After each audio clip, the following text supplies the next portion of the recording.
Shri Gurubhyo Namaha. Welcome to another session of your social science children. We have been seeing about a civics lesson which is all about urban administration. Yes, and in that we have seen about municipal corporation and the process of election in municipal corporation. We have seen that. So now we are going to see about the functions of municipal corporation. So the functions of municipal corporations are basically divided into two. One is the main functions which has to be performed by the municipal corporation, and the other set is optional functions which can be performed or which need not be performed also. So it is not compulsory for the corporation to perform those functions, but if they want, they can do. If they don't want, they cannot even do that. So first we will see what are the main functions of municipal corporation. So first thing, they have to construct and maintain roads, bridges, public buildings, graveyards and crematoria. So all these places has to be constructed and maintained by municipal corporation. So we know about roads and bridges. Then we know about the public buildings are nothing but the various buildings which are built by the government for public use. Then the graveyards. Graveyard is nothing but where the dead bodies are buried. Okay, graveyard is a place where dead bodies are buried.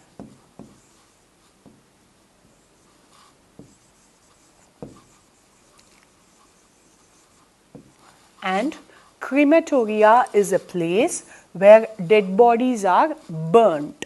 Okay, so burnt in fire. Right? So all these places comes under the control of municipal corporation. Then they should take the responsibility of supplying clean drinking water to the people. Yes? So a very clean and hygienic drinking water should reach the people. That is the responsibility of corporation water. We would have heard this term, corporation water. So that is the work they do. Then collection, management and disposal of garbage. Garbage is nothing but waste. Right? So each and every house will have a dustbin where we dump all the waste things. So it is the work of the corporation to collect all the waste from each and every household, and that has to be separated on reusable, non-reusable, like that it has to be classified and it has to be cleared off. So that comes under the important function of corporation. Then keeping the streets, sewers, public places and the market clean. Sewers is nothing but a channel through which the waste water flows by under the ground. Okay, so it is a channel under the ground.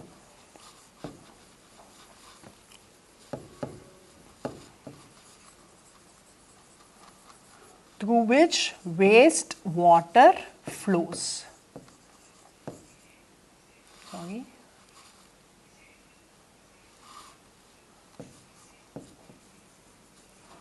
Waste water flows. Okay, so that is what we call it as sewers. Then it should maintain public health and sanitation, provision of vaccination and taking measures to control epidemics. Right? So it is again the important duty of the government to take care of the health and sanitation of a place. Then sanitation is nothing but maintaining the place clean. Right? Clean and keeping the place clear and hygienic from the human waste. Right? Then provision of vaccination and then taking measures to control epidemics. Epidemic is nothing but easily spreadable disease.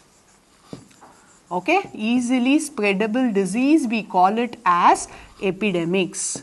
And when this epidemic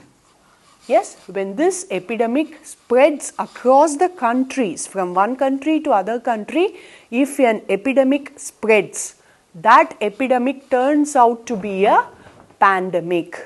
Okay, so there is a difference between epidemic and pandemic. Easily spreadable disease, we call it as an epidemic. And when this epidemic spreads across the borders, across the countries, internationally, when an epidemic spreads, we call it as pandemic. So, we are facing through this pandemic right now. Yes? Sorry.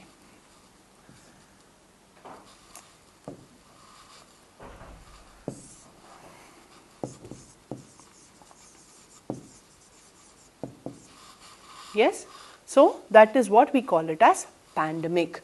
Then, running schools, hospitals and dispensaries. So, again it is the important duty of this municipal corporation to run schools, corporation schools we would have heard, hospitals and also dispensaries. Dispensary is a place where we can get medicines.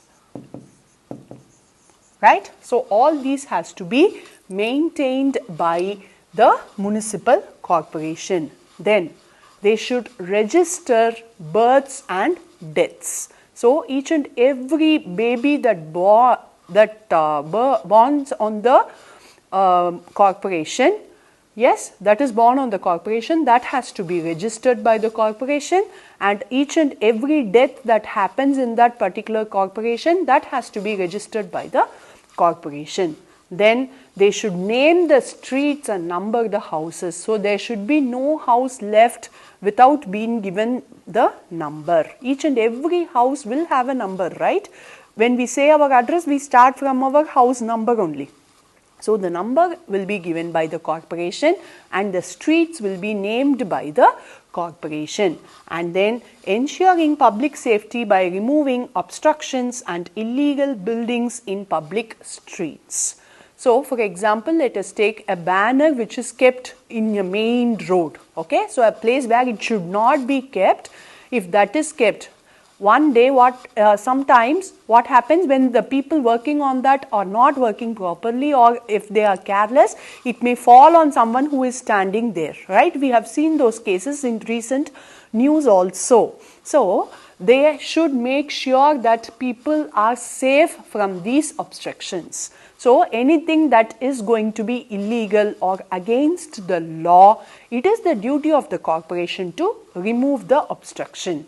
And then maintaining the fire brigade to save life and property. So, a fire brigade should be maintained in each and every particular area, so that in case of any fire accident that happens, they will move to the place immediately and puts off the fire. So, all these are the important functions of municipal corporation. So, now we are moving on to the optional functions. So, what is meant by optional functions?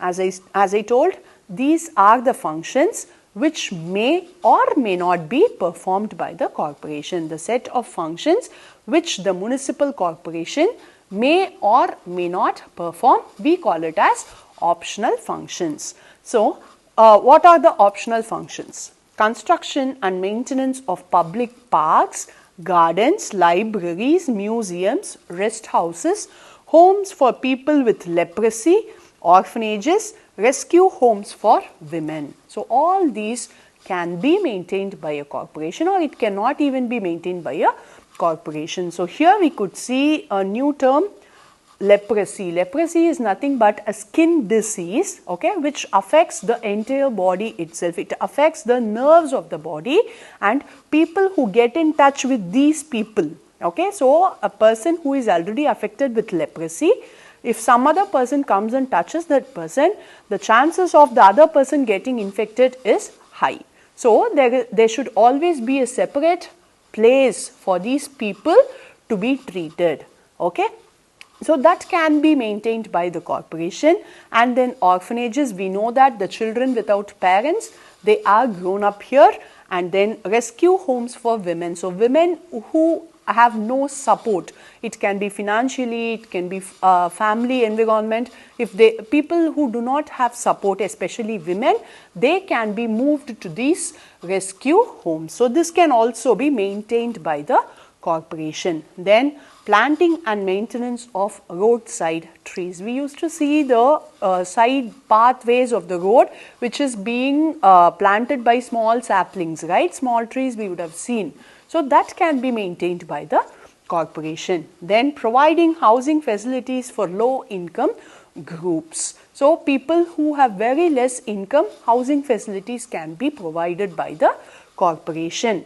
Then providing cheap and efficient transport system. So it can arrange for transport system for the people also, and it can conduct surveys and organizing public receptions and exhibitions, and then promoting welfare schemes for municipal employees. So all these activities can be performed by the corporation. So we are seeing that all these has to be performed by corporation. They can do this, they cannot do this. All this list of works we are seeing, how will they do? From where they will get money? Yes. So to perform all these functions, they need money. So the sources of this money are taxes collected from the people like water tax, road tax, property tax, vehicle tax. All these taxes which they collect from people, that becomes a source of income.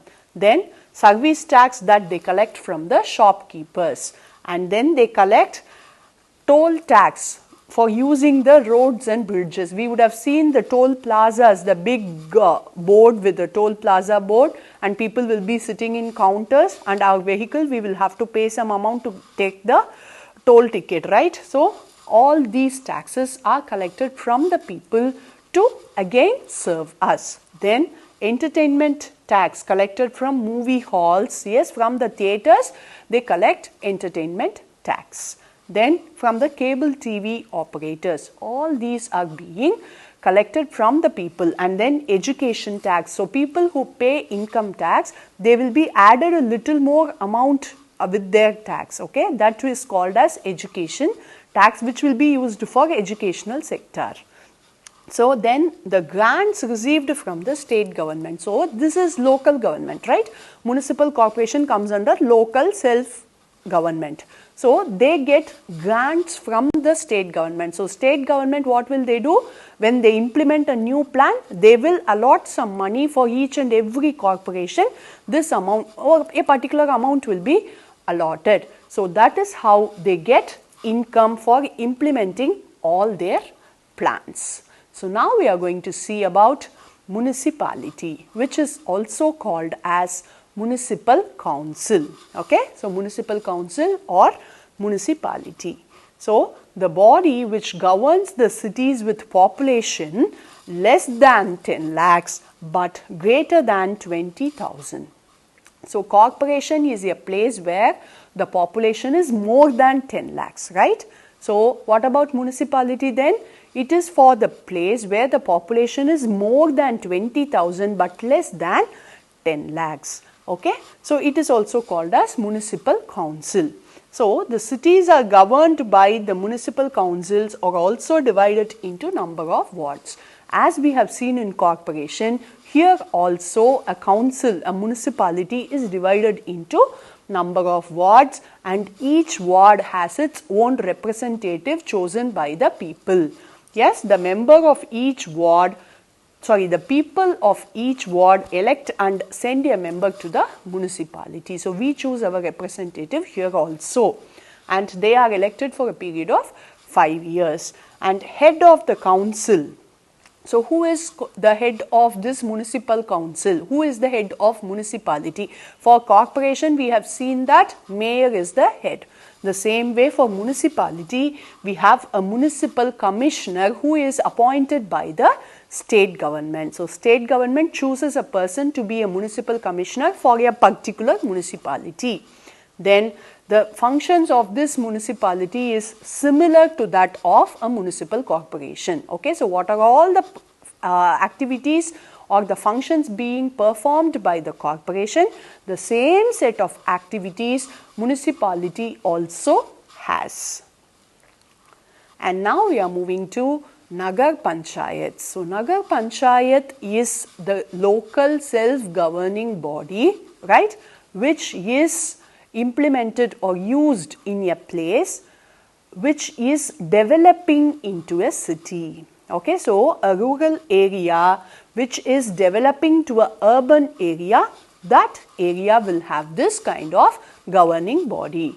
The areas which are in process of changing from rural to urban are governed by these special bodies, and we call them as Nagar Panchayats. And the same process, the members of Nagar Panchayats are being elected from various wards. Okay, so from various wards we choose the representative and they together form the members of Nagar Panchayats, and they are also elected for the period of 5 years, and they look after sanitation, water supply, primary education, housing, health care, and the maintenance of public parks and buildings. So they take care of all these activities.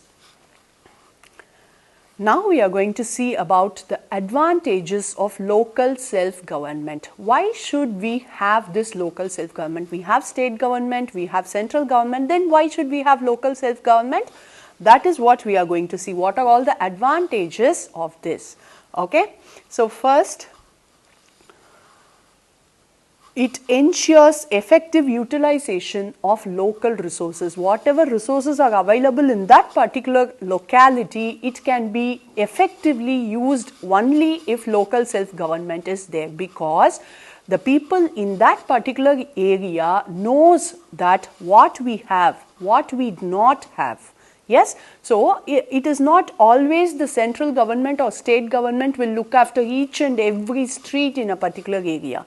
It would be difficult for them to administrate. So in that point, we are having this local government so that the local resources can be effectively used. Then it ensures efficient management of local affairs as local people understand their problems best. This is what we have seen when we started about the local government lesson, right? After that, we have seen about rural administration, and now we are in urban administration.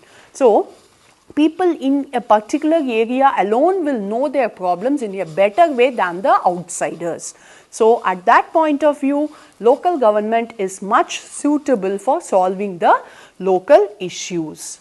Then it takes the benefits of democracy to the grassroots. So even if people do not participate in state elections or central elections, when it comes to local election, which is for a very small area, yes, people participate, involving themselves in voting or even participating in elections, right?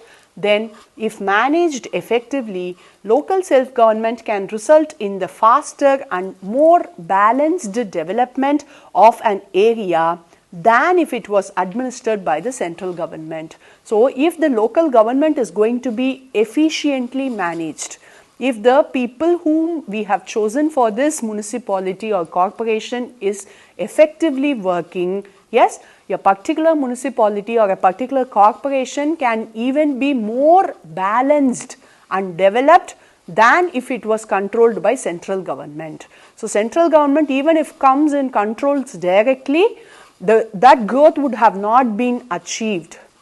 If the local government is going to be efficient, we can easily achieve the growth. And it is a good training ground for future political leaders in a democracy. So the people who are aspiring to be a politician, they start their first level of politics in this local government. So when they enter politics, when they want to enter into the affairs of the country, this is the best place where they can start with. Then administering an area locally is far less expensive than administering it from a distant place. So it would be always easy to look after the places which is near to us. When it is going to be a faraway place from us, it would be difficult for us to manage the things over there. Yes, it would be even expensive. But if it is going to be the local area, the area where we live, it would be easy to administer, right? So with this, we have come to the end of this lesson, urban administration.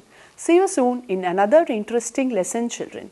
Thank you. To receive our online lessons, please press the subscribe button and you will receive the latest updates. Shri Gurubhyo Namaha.